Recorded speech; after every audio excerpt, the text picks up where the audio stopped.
Chapter 10. Hachiko waits. Remember to fill out your reading response paper each time you listen to a chapter.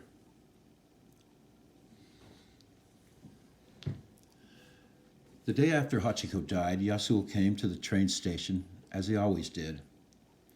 He was so used to visiting Hachiko and the station master, he did not know what else to do. So he sat down on a wooden bench near the train tracks and looked at the passengers as they exited the trains. As he watched, two women dressed in flowered kimonos stepped out onto the platform.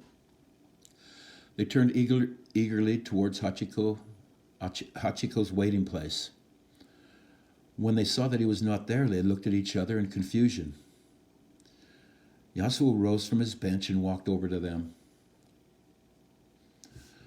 Hachiko's heart stopped beating yesterday, he said, bowing his head with grief.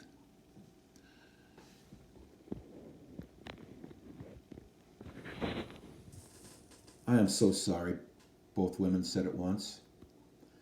The Akita Ken has died. A student holding a stack of books in his arms stopped in his tracks, stunned. Chuken Hachiko is no longer with us, a young mother told her son. Word of Hachiko's death spread quickly through Shibuya Station. As each train pulled up to the platform, the people who stepped off looked to Hachiko's spot as if they could not believe what they were being told. The expressions on their faces turned from hope to pain and sorrow as they saw that the news was true. It was almost more than Yasuo could bear. Yasuo returned to the wooden bench and sat down wearily. He looked at Hachiko's spot, then shut his eyes. If only when he opened them, he would see his little friend sitting up tall and straight among the crowd, his gaze fixed on the train's tracks as he waited for his master. Yasuo squeezed his eyes shut even more tightly, then opened them again, hoping for a miracle. But Hachiko's spot was as empty as it had been just moments before. Even though many people were getting off their trains, no one walked over the place where Hachiko had once waited. Yasuo slumped down to the bench, stared straight ahead, and watched person after person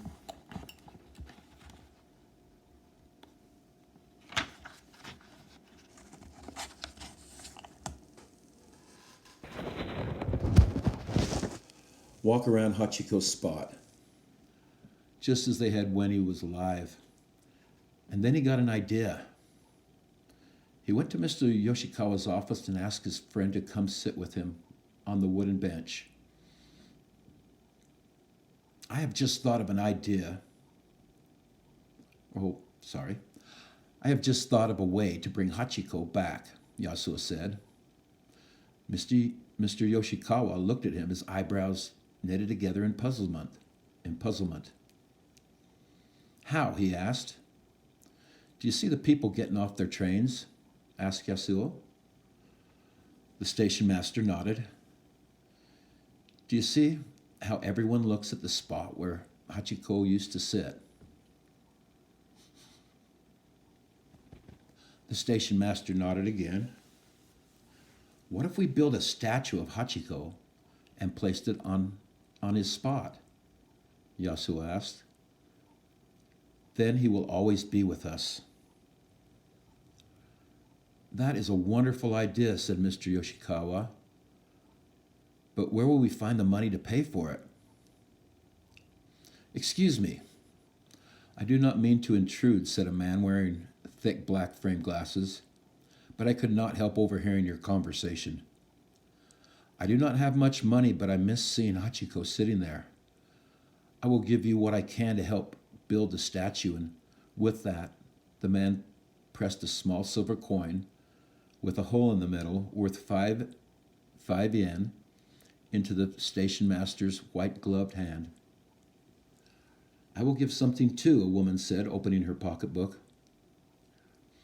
More and more people donated money, and again a story about Hachiko was printed in the newspaper.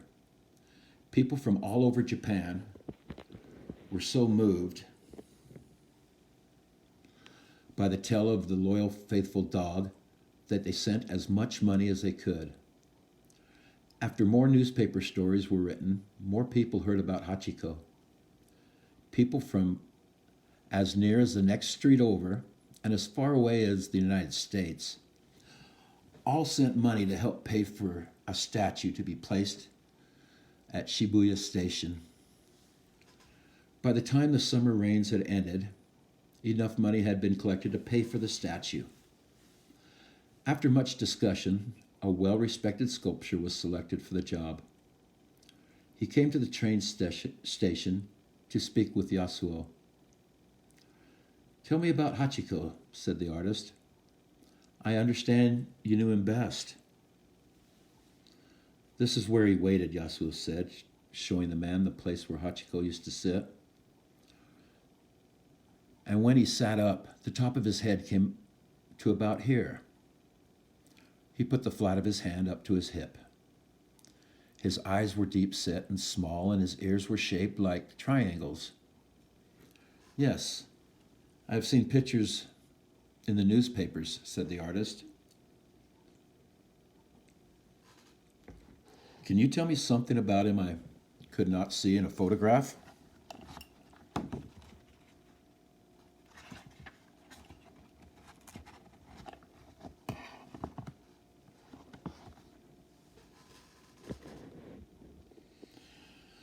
Yasuo thought for a moment. Hachiko was completely devoted to Professor Ueno, he said. Many people wanted to adopt him, but he would not give his heart to anyone but his master. Ah, that is very helpful, said the sculptor, nodding. He was kind to all and treated everyone in the same manner, Yasuo went on.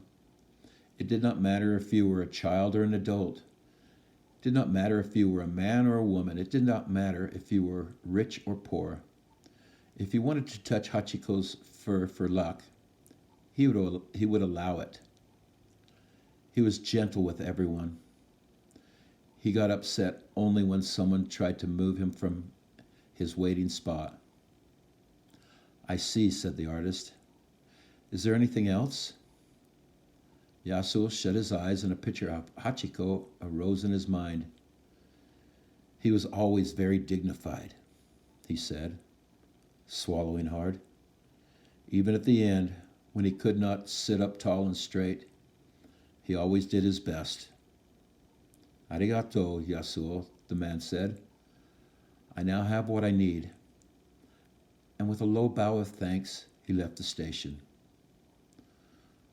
The sculptor went to his studio at once. Day after day after day, he locked himself inside his workspace, but he would not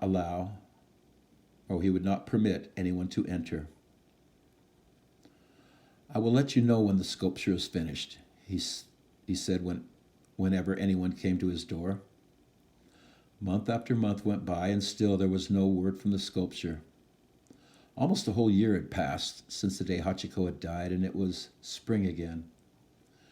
Then right after the cherry blossoms bloomed and fell from the trees, the artist announced that the statue was ready. It was covered with a white cloth and brought to Shibuya Station, where a great ceremony was held. Trains scheduled to enter the station were halted between 3 and 4 o'clock.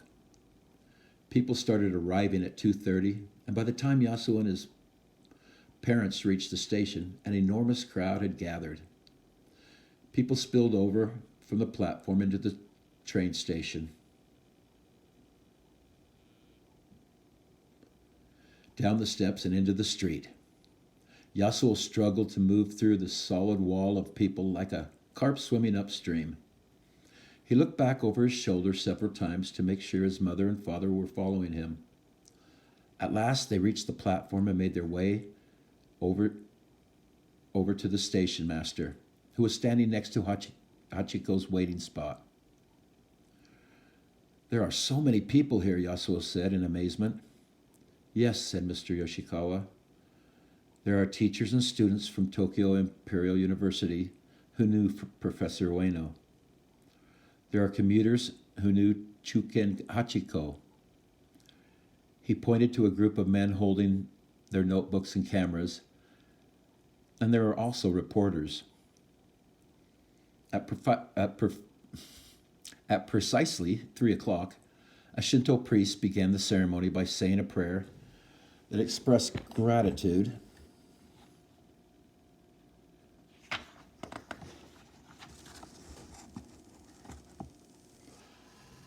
for all the ancestors.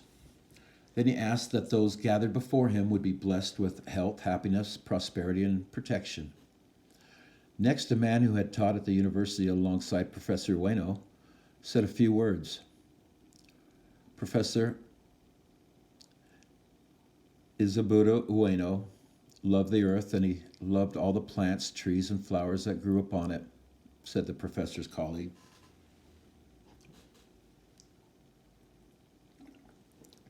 He loved to teach, and he loved his students.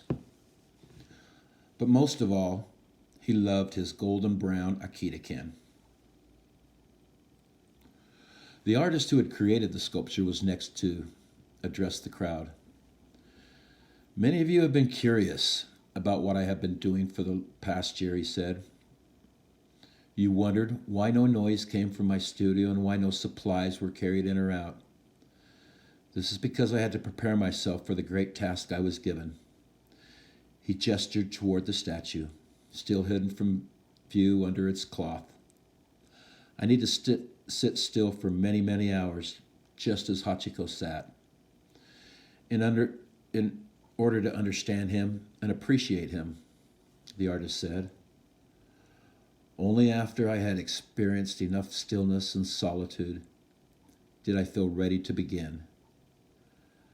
And then I knew at once exactly what to do. Finally, Mr. Yoshikawa spoke. First, he thanked everyone who had donated money to build Hachiko's statue. Without each and every one of you, this would not be possible, he said, spreading his arms wide. Then, he motioned for Yasuo to join him. I would like to present Yasuo Takahashi, the station master said to the people standing on the platform. He was a great friend to Hachiko, and I am sure he has something to say. Yasuo stood still and looked at the station master.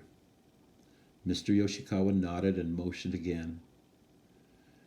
They're waiting, Yasuo, Mr. Takahashi whispered to his son. Just say what is in your heart, Mrs. Takahashi added. Yasuo took a deep breath, stepped in front of the statue, and bowed his respects to the crowd. Hachiko taught us many things, he began, but then he had to stop. His voice was thick with tears, and his words sounded broken and shaky. Yasuo blinked his eyes and swallowed hard. The train station, usually such a noisy place, was completely quiet as Yasuo struggled to calm himself. He looked into the crowd and noticed a little boy in a navy blue sailor suit, holding his mother's hand. The boy looked to be about 5 years old, the same age Yasuo was on the day he first met the professor and Hachiko. When the little boy saw Yasuo looking at him, his face broke into a smile. Yasuo smiled back and felt brave enough to go on. Hachiko taught us that we must never give up.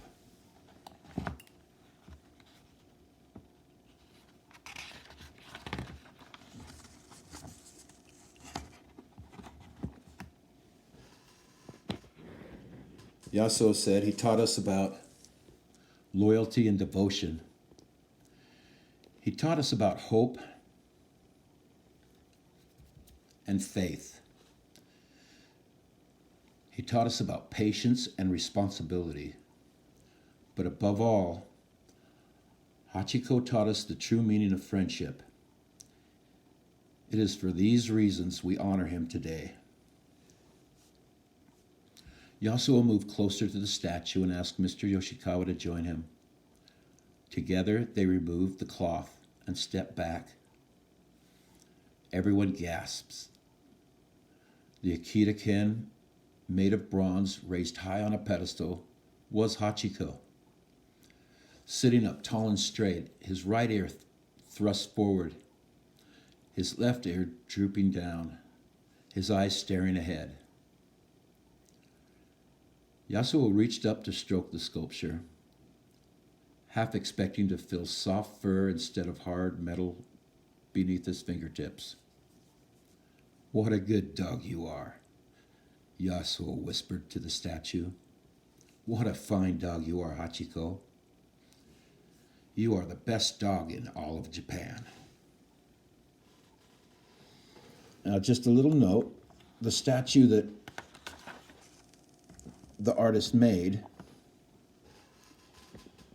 was melted down during World War II, but another one was made directly after that. And that's the one I saw when I went to Shibuya Station and petted the statue of Hachiko. When I was there, it was a place where people met each other. Not sure how that goes with phones now, but I think people still meet there. Thanks for listening.